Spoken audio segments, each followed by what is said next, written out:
नमस्कार साथियों, स्वागत है आपका आपके प्री प्लेटफॉर्म कृष्णा एकेडमी के यूट्यूब चैनल पे। मैं पवन तिवारी आशा करता हूं कि आप स्वस्थ होंगे, मस्त होंगे और बेहतर तरीके से अपनी पढ़ाई को कर रहे होंगे। यदि आप यूपी बोर्ड के स्टूडेंट हैं तो हमारे चैनल से जुड़ना ना भूलें। मैं आशा करता हूं कि आप हमारे चैनल से जुड़ के बेहतर से बेहतर तरीके से पढ़ाई करेंगे। आज क्लास 10th के साइंस का पहला केमिस्ट्री का क्लास है मेरा, और मैं ये आशा करता हूँ कि आप अच्छे से अच्छे तरीके से अपने पढ़ाई को कंप्लीट करेंगे हमारे साथ जुड़ के, और अच्छे से अच्छे तरीके से केमिस्ट्री को सीखेंगे। पहला चैप्टर है रासायनिक अभिक्रिया एवं समीकरण। हम लोग जानेंगे सबसे पहले रासायनिक अभिक्रिया एवं समीकरण क्या होते हैं।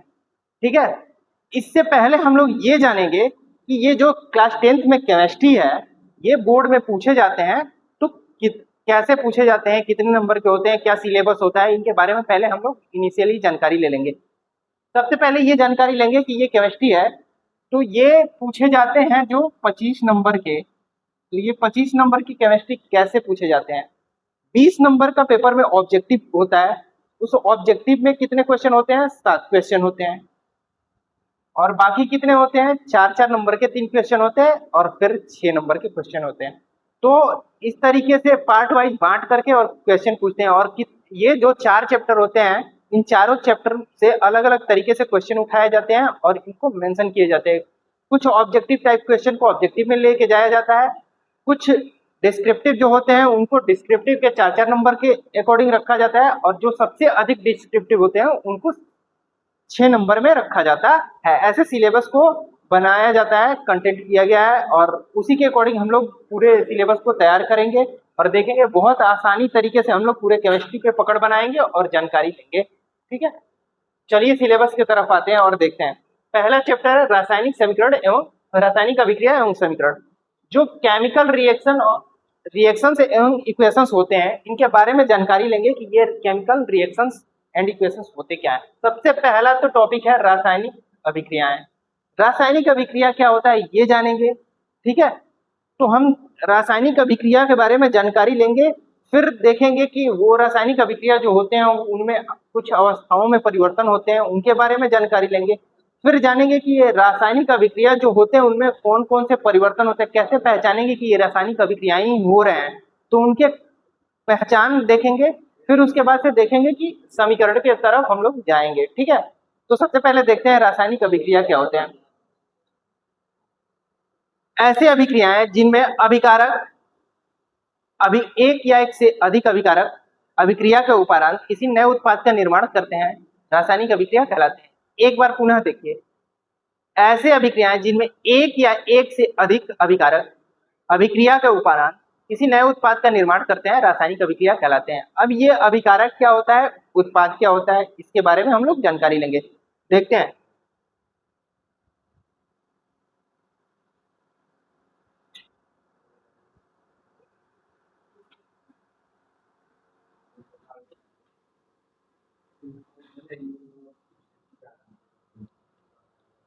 अभिक्रिया के चिन्ह है ये उससे पहले जो होते हैं वो अभिकारक कहलाते हैं। अभिक्रिया के बाद जो प्रोडक्ट बनते हैं उत्पाद कहलाते हैं। जो प्रोडक्ट बनते हैं यानी उत्पाद बनते हैं, तो हम लोग देखते हैं, जैसे उदाहरण के तौर पे हम लोग देख सकते हैं कि कार्बन है, ठीक है, ऑक्सीजन गैस है, ये दोनों आपस में अभिक्रिया करेंगे और अभिक्रिया का ये चिन्ह है, यानी इसे प्रदर्शित हो रहा है कि अभिक्रियाएं इन दोनों के बीच में हो रहे हैं। फिर उत्पाद बनता है तो क्या बनेगा, CO2।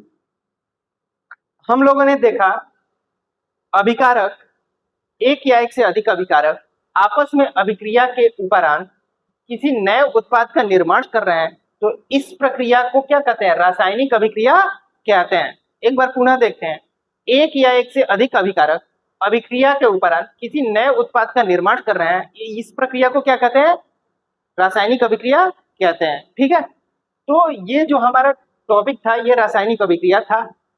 अब हम लोग देखेंगे कि इस रासायनिक अभिक्रिया में अभिकारक सबको पता चला क्या होता है, अभिक्रिया का चिन्ह क्या होता है, सिंबल क्या होते हैं ये पता चला, उत्पाद यानी प्रोडक्ट क्या होता है ये पता चला।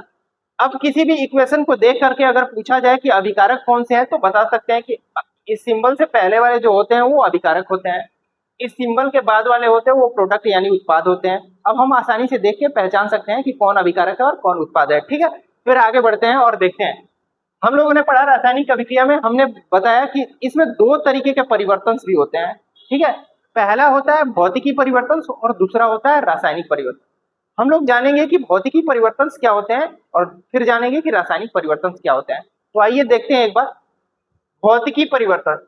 देखिए, जब अभिक्रिया कोई होगा ना तो किसी पदार्थ के भौतिकी अवस्थाओं में परिवर्तन देखने को मिलेंगे ना, जैसे कलर चेंज हो जाएगा, ठीक है, उसके आकार आकृति में परिवर्तन हो जाएंगे, मतलब रंग बदल जाएगा, आकार बदल जाएंगे, आकृति बदल जाएंगे। ये सब जब चेंजिंग देखने को मिलेंगे ना तो ये उसके फिजिकल प्रॉपर्टी है, मतलब भौतिकी गुण है। और ये भौतिकी गुण है तो भौतिकी गुण में जब किसी पदार्थ अगर कहीं अभिक्रियाएं हो रहे हैं और उसके भौतिकी गुणों में परिवर्तन हो रहा है ना तो हम वहां पे कहेंगे कि भौतिकी परिवर्तन हो रहा है। यानी अभिक्रिया में कौन से परिवर्तन हो रहा है? भौतिकी परिवर्तन हो रहा है। जबकि अगर उसके रासायनिक गुणधर्म बदल जा रहे हैं, उसके संगठन बदल जा रहा है, तो वहां पे क्या होंगे? रासायनिक परिवर्तन होंगे। तो सबसे पहले हम देखेंगे भौतिकी परिवर्तन, फिजिकल चेंजिंग क्या होता है।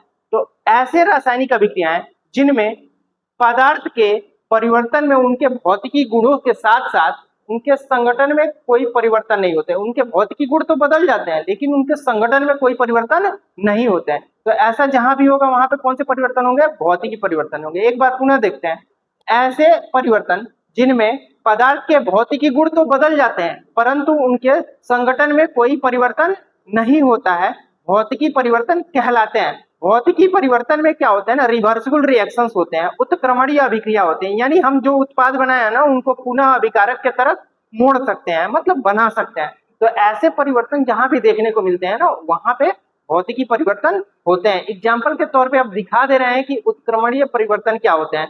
हम लोग देखे हैं कि जब रेफ्रिजरेटर के माध्यम से, अभी गर्मी के मौसम तो चल रहा है ना, इसमें आप लोग देखे होंगे फ्रिज के माध्यम से, फ्रिज में हम लोग क्या करते हैं? पानी को ले जाके रखते हैं ना, और वो क्या होते हैं? पानी बर्फ में परिवर्तित हो जाते हैं। तो था किसमें? लिक्विड, यानी लिक्विड में था और परिवर्तित किसमें हो गया? ठोस में, सॉलिड में हो गया। बर्फ क्या है? सॉलिड स्टेट में आ गया है। तो उसके क्या परिवर्तन हो रहा है ना, उसके भौतिकी अवस्थाओं में परिवर्तन हो रहा है, आकार आकृति में परिवर्तन हो रहा है। तो ये भौतिकी परिवर्तन हो रहा है। अब बताइए कि क्या हम लोग उसको पुनः परिवर्तित कर सकते हैं? कर सकते हैं ना। बर्फ को टेम्परेचर दे तो पुनः पानी में पिघल के पानी बन सकता है ना। पुनः बर्फ की अवस्था से यानी ठोस की अवस्था से द्रव की अवस्था यानी जल में परिवर्तित हो सकता है। आसानी से ये समझ सकते हैं।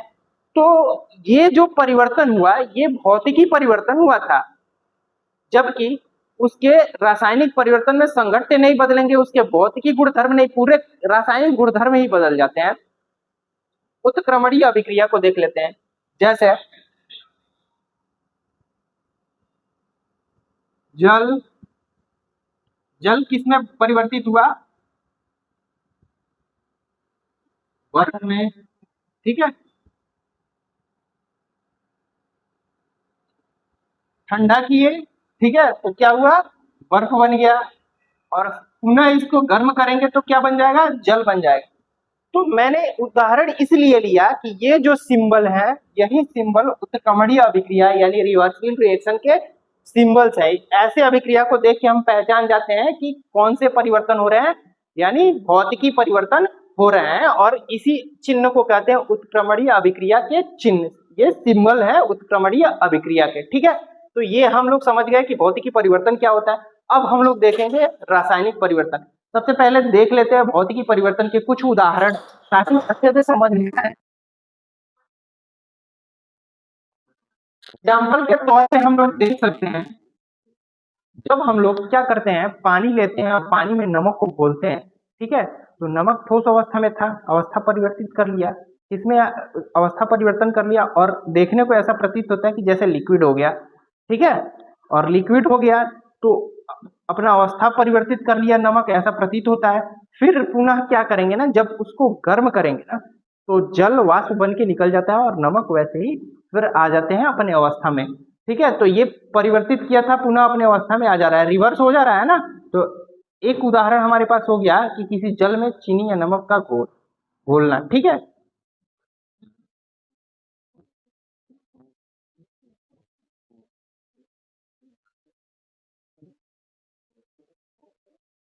तो जल में नमक का घोल क्या हो गया।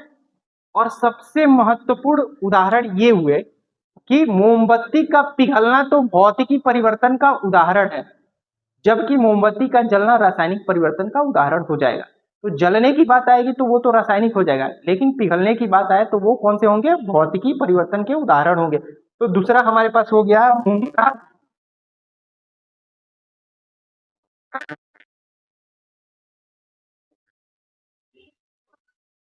ठीक है।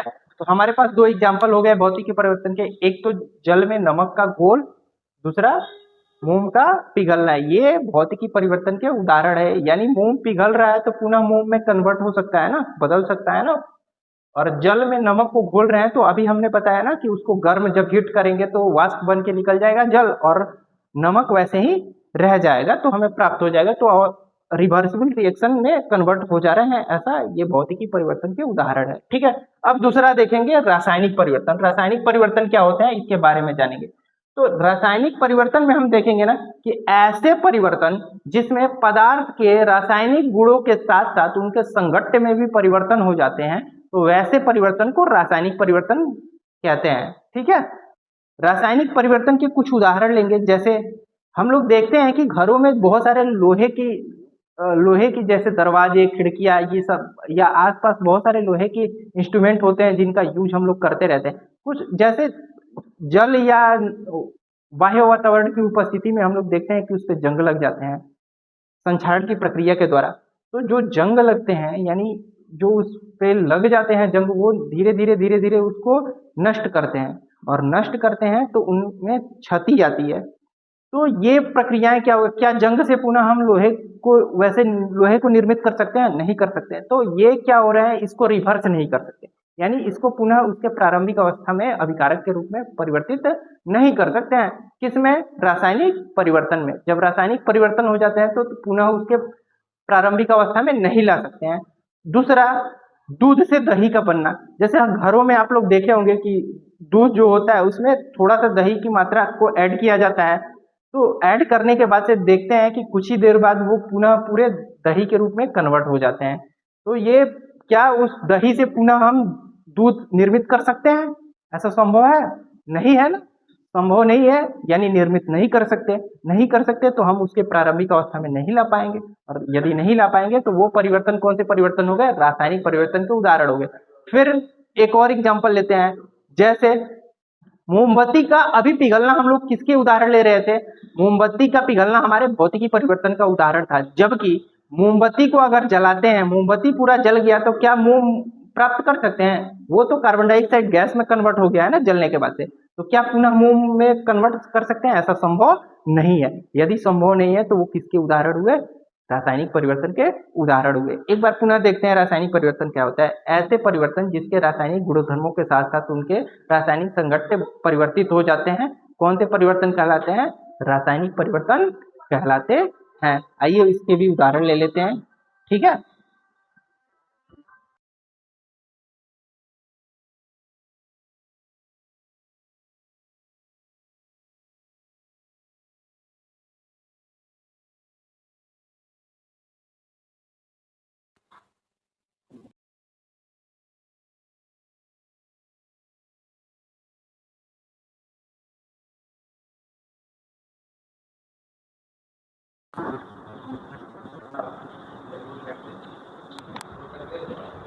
मोम का जलना, यानी जब मोम जलता है तो कौन से परिवर्तन होते हैं? रासायनिक परिवर्तन होते हैं। जब लोहे पर जंग लगते हैं तो वो कौन से परिवर्तन होते हैं? रासायनिक परिवर्तन होते हैं। ये दोनों रासायनिक परिवर्तन के उदाहरण हैं। ऐसे बहुत सारे हमारे जीवन में रासायनिक परिवर्तन के उदाहरण देखने को मिलते हैं जिसको रिवर्स नहीं किया जा सकता है, ठीक है।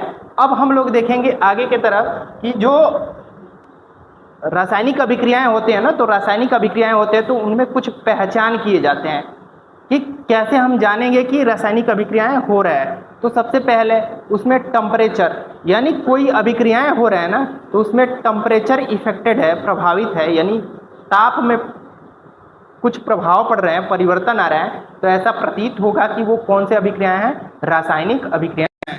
रासायनिक अभिक्रियाएं हो रहे हैं। जैसे हमारे शरीर में कभी कभी देखने को मिलता है कि फीवर होता है, यानी माइक्रो ऑर्गेनिज्म सूक्ष्म जीव क्या करते हैं, हमारे सर्किट के अंदर प्रवेश कर जाते हैं, तो अभिक्रियाएं करने लगते हैं, और अभिक्रिया करने के बाद से क्या होता है, बुखार लग जाता है, टेम्परेचर बढ़, हम लोग देख लिए था कैसे ताप का प्रभाव पड़ता है। फिर देखेंगे कि कैसे उसमें कलर चेंज होते हैं, कलर चेंज होते हैं कैसे, किसी भी रासायनिक अभिक्रियाएं होते हैं उनमें कलर का चेंज होना। जैसे हम लोग पढ़ते हैं कि सिल्वर नाइट्रेट के विलयन में जब किसी लोहे की कील को डालते हैं तो उसका कलर चेंज हो जाता है, ऐसा हम लोग पढ़ते हैं। तो कलर इसलिए चेंज होता है, तो कलर चेंज देख के हम लोग जान जाते हैं कि उसमें कोई अभिक्रियाएं हुए हैं। यानी जाके आयरन का जो कील है ना, वो सिल्वर नाइट्रेट के घोल में विलयन में क्या डालने से उसका रंग परिवर्तित हो गया है। ठीक उसी प्रकार से आप लोग जाके घर पे एक प्रयोग कर सकते हैं अभिक्रिया का। आप लोग जाएंगे अपने घर में और हल्दी का एक घोल डालेंगे, और हल्दी का घोल लेंगे एक ग्लास में, और उस घोल में ले जाके चूने को डालेंगे। चूना जो होता है उसको डालने पे देखेंगे कि उसका धीरे धीरे कलर क्या होंगे, चेंज होंगे। तो चेंज हो रहा है कलर, तो ऐसा प्रतीत हो रहा है कि वहां पे अभिक्रियाएं हो रहे हैं। तो हम लोगों ने पढ़ा कि ताप में परिवर्तन होता है, यानी टेम्परेचर इफेक्टेड होता है कब, जब कोई अभिक्रियाएं रिएक्शंस होते हैं तो। और फिर दूसरा पढ़े कि कलर चेंज होते हैं, यानी कलर चेंज होने से भी ऐसा प्रतीत होता है कि वहां पे रासायनिक अभिक्रियाएं हुए हैं। और फिर तीसरा देखेंगे कि स्टेट में चेंज होता है, अवस्था में परिवर्तन हो जाते हैं। अवस्था में परिवर्तन कैसे होते हैं, उसका सबसे सटीक उदाहरण हमने बताया था कि जब जल को रेफ्रिजरेटर यानी फ्रिज में डालते हैं तो वो जिस पदार्थ में रहता है उसी पदार्थ के आकृति में बर्फ में कन्वर्ट हो जाता है, बदल जाता है। जैसे आप लोग किसी बोतल में पानी को डाल के रखेंगे और फिर उसको ले जाके रेफ्रिजरेटर में रखेंगे, तो उस रेफ्रिजरेटर में वो बोतल क्या होगा, ठंडा होगा, कूल होगा, और उसके अंदर के पानी के भी टेम्परेचर क्या होंगे, इफेक्टेड होंगे, प्रभावित होंगे, और धीरे धीरे टेम्परेचर कम होता जाएगा। जैसे जैसे टेम्परेचर कम होगा वैसे वैसे सॉलिड में कन्वर्ट होता जाता है। कौन, जो जल है बोतल के अंदर। फिर देखेंगे कि एक ठोस अवस्था के तौर पे बोतल के अंदर बर्फ के टुकड़े तैयार हो गए हैं। तो ये क्या कर रहे हैं, जल की अवस्था से यानी द्रव की अवस्था से ठोस की अवस्था में परिवर्तित हो रहे हैं। तो ये क्या कर रहा है, अवस्था में परिवर्तन कर रहा है, ठीक है। फिर देखेंगे अगला कि क्या होता है, गैस रिलीज होता है। गैस रिलीज कैसे होता है, मतलब गैस कैसे निष्कासित होता है, ठीक है। तो बहुत सारे ऐसे रिएक्शंस हम लोगों को देखने, जैसे क्या है, ठंडी का मौसम चल रहा है और कोल्ड ड्रिंक लाते हैं, और कोल्ड ड्रिंक लाते हैं, पीते हैं तो आपके पेट के अंदर से क्या होते हैं, गैस रिलीज होते हैं ना। गैस जो रिलीज होते हैं, जिसको आप ढकार मारते हैं, निकालते हैं बाहर की तरफ, तो वो गैस रिलीज होते हैं। तो यानी इससे साबित होता है कि आपके पेट के अंदर रिएक्शन चल रहे हैं, अभिक्रियाएं हो रहे हैं, ठीक। हम लोग पढ़ते हैं कि जब हाइड्रोक्लोरिक अम्ल में, उदाहरण ले रहे हैं, जब हाइड्रोक्लोरिक अम्ल में HCl में क्या करते हैं, जिंक को डालते हैं, Zn को डालते हैं, ठीक है। जिंक के किसी टुकड़े को डालते हैं तो ये क्या करता है, ZnCl2 plus H2 hydrogen gas को क्या करता है, रिलीज करता है। अब देखेंगे तो क्या करेंगे, यहाँ पे लगा देंगे, संतुलित हो गया। यानी जब हाइड्रोक्लोरिक एसिड लेंगे और उसमें ला के एक जिंक के टुकड़े को डाल देंगे, तो उसमें से देखेंगे बुलबुले के तौर पे क्या निकलने लगे, गैस निकलेंगे। वो कौन से गैस होंगे, यही हाइड्रोजन गैस बुलबुले के तौर पे बाहर निकलेगा, ठीक है। तो ये गैस निकल रहे हैं, तो यानी अभिक्रियाएं जहां पे होती हैं वहां पे गैस भी निष्कासित होते हैं। या हम लोग देखते हैं कि क्या होता है, जब घरों पे चूने को ला के भिगोया जाता है ना, तो उसमें से गैस निकलते हैं, ताप क्या होता है, टेम्परेचर हीट हो जाता है, जिसमें उसको रखते हैं ना, भिगोते हैं ना, वो वस्तु क्या होता है, गर्म हो जाता है। गर्म होने का मतलब क्या है कि मतलब वो ताप उसमें देखने को मिला है, ताप में परिवर्तन देखने को मिल रहा है। फिर देखते हैं कि उसमें से गैस भी निष्कासित होते हैं। तो ये हमारे सटीक दो उदाहरण हो गए कि अभिक्रिया हो रहे हैं, ताप में परिवर्तन हो रहा है, गैस निष्कासित हो रहे हैं। ऐसे बहुत सारे एग्जाम्पल मतलब उदाहरण के तौर पे देख सकते हैं। और ये सब कैसे क्या है, ये पहचान है किसके, कहीं भी रासायनिक अभिक्रिया हो रहे हैं तो उन रासायनिक अभिक्रियाओं के ये पहचान है। इनमें परिवर्तन से हम जान जाते हैं कि वहां पे अभिक्रियाएं हो रहे हैं। ऐसे हमारे व्यवहारिक जीवन में बहुत सारे उदाहरण देखने को मिलते हैं जहाँ पे ये सब परिवर्तन होते हैं और उन परिवर्तनों को देख के हम आसानी से कह सकते हैं कि यहाँ पे अभिक्रियाएं हो रहे हैं। जैसे मोमबत्ती को जलाते हैं, मोमबत्ती को जलाते हैं तो चारों तरफ के वातावरण में टेम्परेचर भी आता है, ठीक है, और फिर देखते हैं कि उसमें से गैस भी निकलते रहते हैं कार्बन डाइऑक्साइड के तौर पे। तो वो सब बहुत सारे ऐसे उदाहरण हो गए हमारे व्यवहारिक जीवन में। अब हम देखेंगे रासायनिक समीकरण, ठीक है। हमारा अगला टॉपिक हो गया, क्या होगा, रासायनिक समीकरण। देखते हैं रासायनिक समीकरण क्या होता है।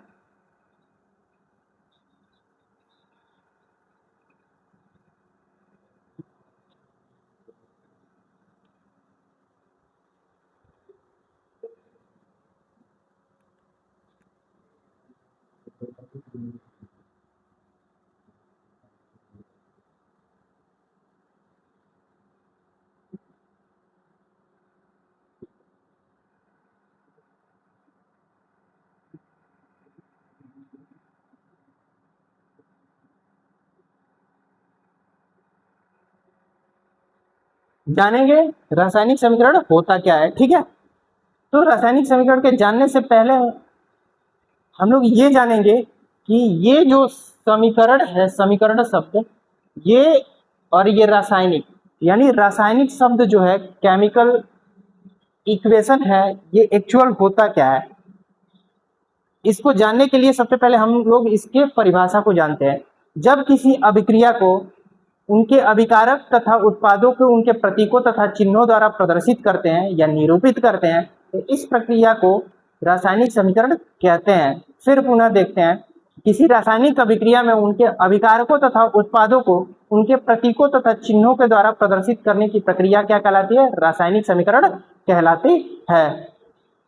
तो देखेंगे कि ये प्रतीक क्या होते हैं, चिन्ह क्या होते हैं, इसके बारे में हम लोग जानेंगे, ठीक है।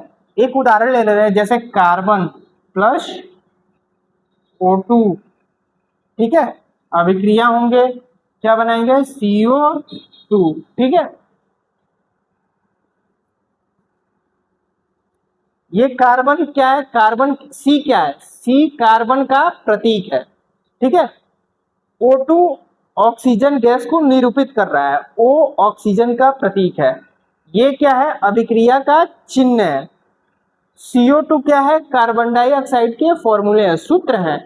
C क्या है, कार्बन का प्रतीक, O क्या है, ऑक्सीजन का प्रतीक, CO2 क्या है, ये सूत्र हैं किसके, कार्बन डाइऑक्साइड गैस के। तो हमने क्या किया ना, कि जो अभिक्रियाएं हो रहे थे ना, कार्बन ऑक्सीजन गैस के साथ अभिक्रिया कर रहा था और कार्बन डाइऑक्साइड का निर्माण कर रहा था ना, तो इस प्रक्रिया में हम लोगों ने देखा ना कि कार्बन के प्रतीक यहाँ पे दिख रहे हैं, प्लस का सिंबल दिख रहा है, ऑक्सीजन गैस का ये प्रतीक, ये चिन्ह दिख रहा है अभिक्रिया का, ये कार्बन डाइऑक्साइड गैस का सूत्र दिख रहा है।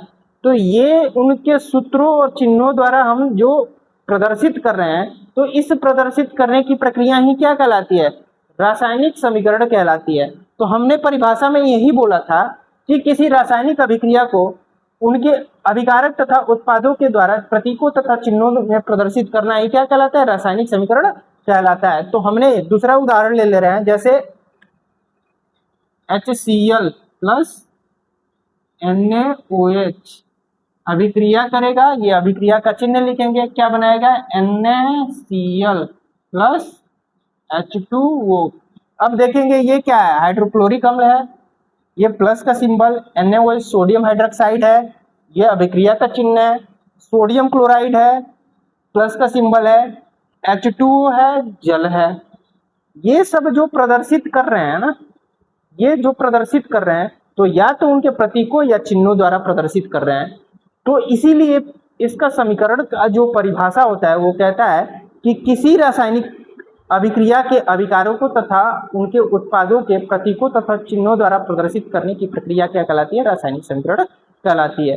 तो सिंपल से बोल सकते हैं ना, किसी रासायनिक अभिक्रिया की अभिकारक तथा उनके उत्पाद के प्रतीकों तथा चिन्हों द्वारा प्रदर्शित करने की प्रक्रिया रासायनिक समीकरण कहलाती है, या प्रदर्शित करना रासायनिक समीकरण कहलाती है। तो हम लोग क्या किए हैं, हम लोग वही तो काम किए हैं।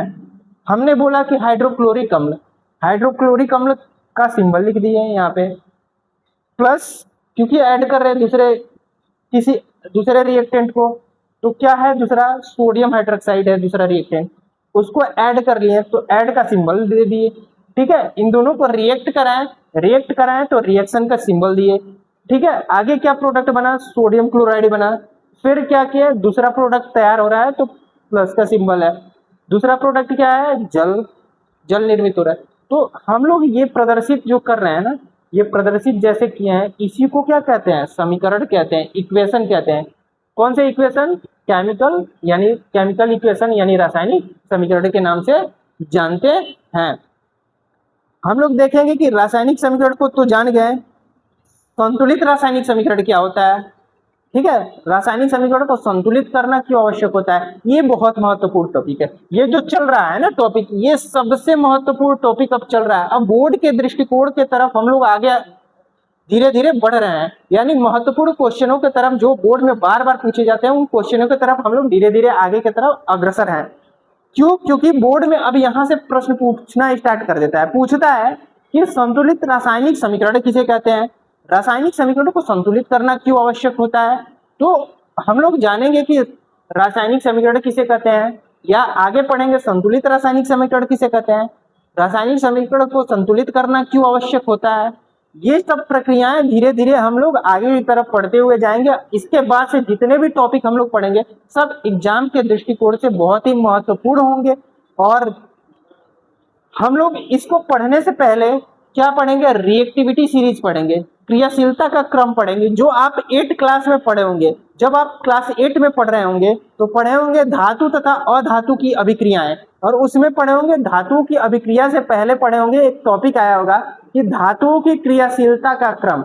यदि आप वहां पे नहीं पढ़े होंगे तो पुनः मैं यहाँ पे पढ़ाऊंगा और धातुओं की क्रियाशीलता का क्रम क्या होता है इसके बारे में बताऊंगा।